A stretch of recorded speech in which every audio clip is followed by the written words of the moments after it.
Hi everyone, John here from All Miniatures Great and Small, and today we're going to be doing a quick unboxing and look at a couple of things for Black Seas, an Age of Sail battle game from Warlord Games. We're going to be looking at two of the hero ships that you buy separately. This first one is the HMS Victory, and the second one we'll be looking at is the French Orient. Alright, I don't know if the T is silent, correct me if I'm wrong there, Orient. But both of these ships are first-rate ships. They are impressive on the tabletop and meant to lead your respective fleets in battle. So let's go ahead and open these up one at a time and take a look at them. This is what you get for the contents. You have the model itself, which we'll take a closer look at in a moment. You have the bag of metal parts, which is basically sails and lifeboats and all the stuff you're going to need to trick out your ship. You get a bag of thread. You get another pack of the acetate rat lines for first rates. You get the ship card. We're going to go ahead and look at this a little bit closer so we can compare it with the Orient. And a extra large wake, a set of the what they call light sails for first rates, how to assemble your monster ship. I can see all of those metal parts there. And then a paper set of flags and pennants. And this is the generic Royal Navy one. You've got first rates, frigates, third rates, and brigs. So really you're just using this top portion, but it's cool that they send the full sheet every time. It's just paper though, so you gotta be a little careful. But otherwise it's pretty good. So the model itself, let's look closely at the model before we look at the French ship. So it looks pretty good. A lot of guns.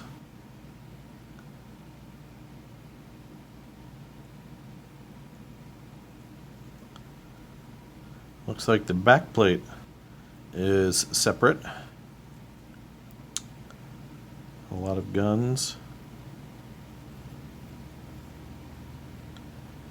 The deck of the ship. I like that just tucked right back in there is the wheel. The ship's helm. I like that detail. The bottom, which you don't see, oh, this has a lot of bubbles. I mean, none of those impact the look of the ship or the assembly at all, but that's probably the most I've seen on any of the products, the resin products that I've gotten from these guys so far. I wonder if that means this is a older mold or whatnot, but boy, it sure looks good. Oh yeah, it's got flashing too on these barrels, see? But that's the lightest, thinnest flashing, and some of it just peels right off. Yep. But a little sandpaper, that stuff comes right off. You can get some of it off with your fingers like that. It's pretty cool. Alright, so that's the HMS Victory. It retails for I believe 38 US, although in various markets you might be able to find it at a much lower cost. Here are all the metal bits that come with the Victory.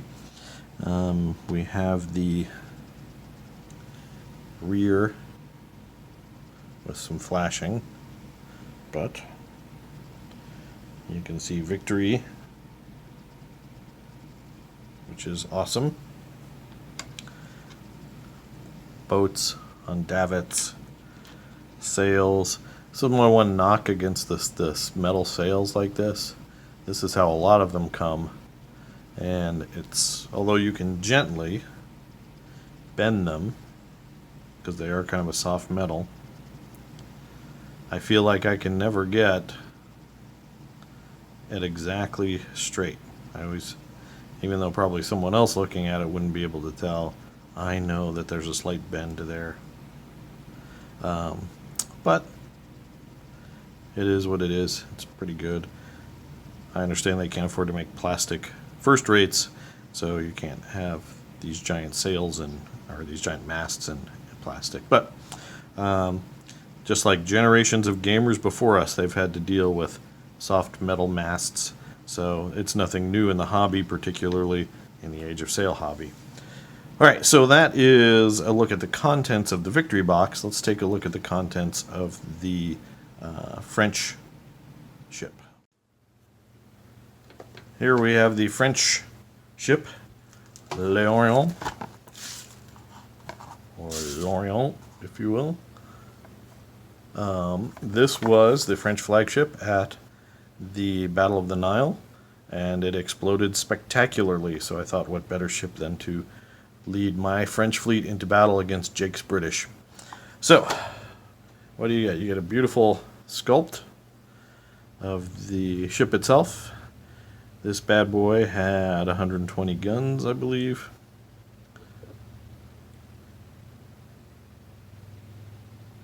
Deck detail. A lot of these ships were just laid out the same, so they're going to be fairly similar. Unlike the Victory, this doesn't have a metal backplate. It's just got it sculpted in, which personally I like better. It's one less step in assembly. The bottom looks really nice. No bubbles there. Looks pretty good.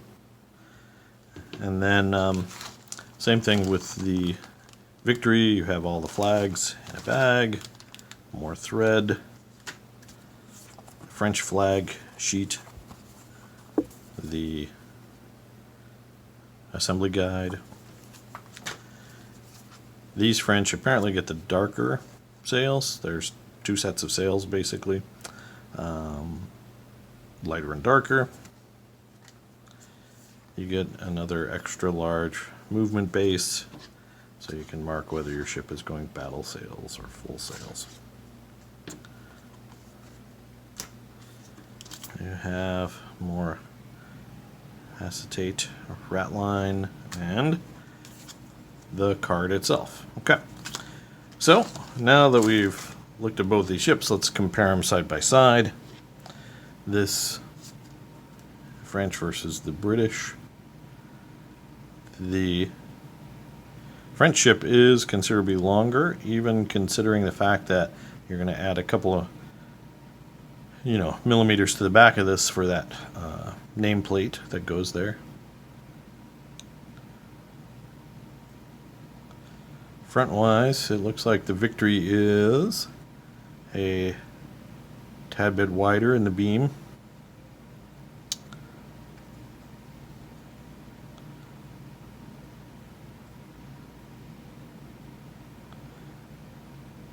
Two different kinds of decking there.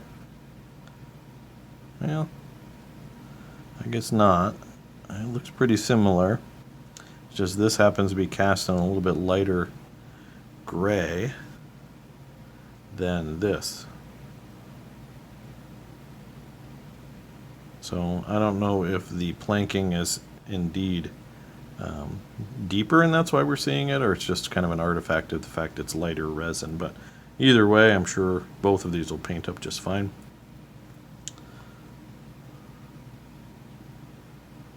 Both of them have three, decks of all cannons plus cannons on the top.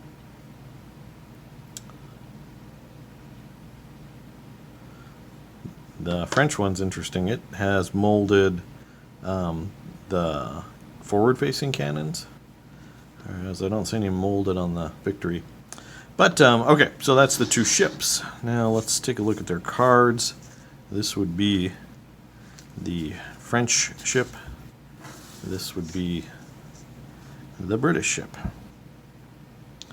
Alright, so for those of you who aren't familiar with the game, I'm not going to go over a primer of what everything means here.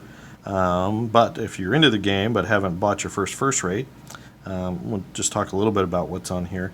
Basically, you've got your turn mode, so these are using yellow. It's the most restrictive turn that a ship can make in the game, which makes sense because these things are giant, unwieldy behemoths.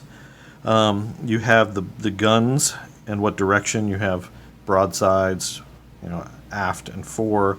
So 4 heavy guns, 4 light guns, 3 carronades, which is exactly the same here on Orient. And then we've got 2 heavy guns in the front and 1 heavy gun in the rear. So armament-wise, it's interesting. These are identical, even though this guy, the French guy, is carrying 15, 20 more guns than the Victory. So I'm interested if that represents kind of an abstract weight of broadside or something else is going on there. All right, so that's the guns. The number in the sail, that's the speed in inches every time it moves. The number in the wheel is the hull points. So the British ship has 115, the French ship has 120, so 5 more to the massive French ship. Then the little flag with the 20 in it, that's kind of your break value where you start testing to see if you strike your colors or surrender. So the lower the number, the better. So you got to be down 115 to 20, so you would have had to lose 95 hull points before you start testing to see if you strike your colors. The French number is significantly higher, 40. So you've got to lose 80 of your hull points before you start testing to see if you strike here. I do know in the rule book this ship has a special rule that it will explode more likely, which is not good. And I know the Victory gets a bonus for, I think, skill tests to itself and ships around it. So that's just an interesting comparison.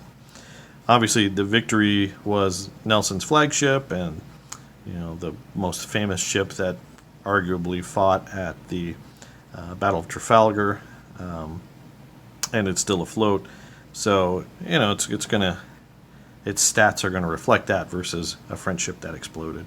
Okay, so there you go, guys. That is a quick look and unboxing, about as impartial as I can, for these 2 mighty ships. As far as quality goes, they're great. I mean, these guys look fantastic. The quality looks good. I don't have any complaints about what I'm seeing here. The other contents that come along with it, the card, the sails, the rat lines, all that stuff is great and fine. So I don't have any complaints. But these are pricey additions to your fleet. It's like $38. But if you compare that to a single named character in Warhammer 40K, it's comparable to what you're doing. You're only ever going to buy one of these guys, right? You're not going to have a fleet of Victories. So this is a one-time purchase, and you have your leader of your fleet. So maybe that's not bad. That's up to the individual hobby collector.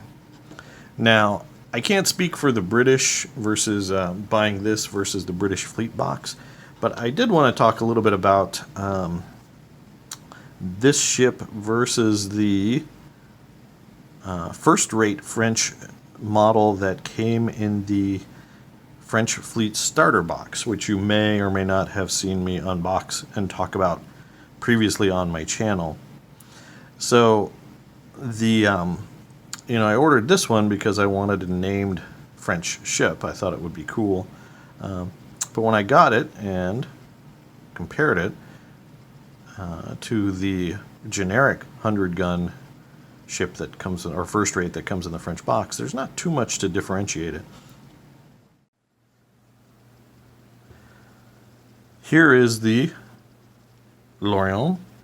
Here is the generic first rate for the French.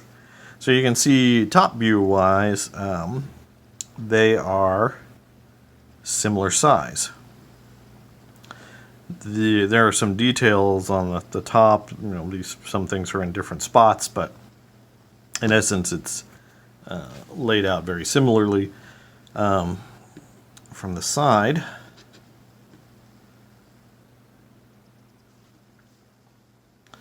you can see it's very similar as well. And it's interesting, this is the lighter resin gray like the Victory. Putting them one on top of each other, you can kind of see. So, I mean, there's subtle differences, but really, is it like looking at this? Oops. Like looking at this, the L'Orient here on the top should have 120 guns, but it looks like, just eyeballing it, that these two ships have the same number of guns. So, and I haven't, forgive me, valued viewer, but I haven't counted each individual gun to make sure. In that case, if this is really a generic 120 gun first rate, and you buy the French fleet box, why not just use this as this guy? If the layout's the same as far as number of guns, there are some minor detail differences on the front. There are some very minor detail differences on the back. The decks are pretty much the same size. The ships are the same footprint. So why not just use this as L'Orient and forego buying this box? If this had been a smaller ship, I might be a little bit happier, like if this was around 100 guns or whatever. But it looks like it's the same number of guns. So do I sail with two 120 gun ships? Do I just have one with that are going to be very minor in what they offer? Ultimately, that's up to you guys. But I just wanted to throw that out there. If you have the French fleet box, you might not bother with this guy because you're going to have two 120 gun first rates in your fleet. And one, I don't even know if that's legal at certain point levels. But that's going to be up to you guys. And then, like I said, I couldn't speak about the British box set, how similar this looks like to the generic British first rate, since I did not pick up a British fleet box. I don't have anything to compare it to. So if you guys out there want to have done that, sound off in the comments below and let us know. All right, guys, well, there you go. That is a look at a couple of pretty awesome ships for Black Seas. The French L'Orient and the HMS Victory. Two very cool, very historic ships. If you don't know about them, check them out on Wiki. They are pretty cool. Great history. Check out the Black Sails game. I'll put a link down in the description below. We're still slowly building up our fleets, but we hope to have a battle report soon for you guys, so you can enjoy that. Also, if you're fans of our historical Flames of War content, please do know that we have a new Patreon that we have launched for Flames of War. So signing up for our Patreon gives you access to a Flames of War battle report exclusively for Patreon every month. So if you're interested in that, check it out. Link in the video description below. As always, though, I do appreciate you watching, and keep on wargaming.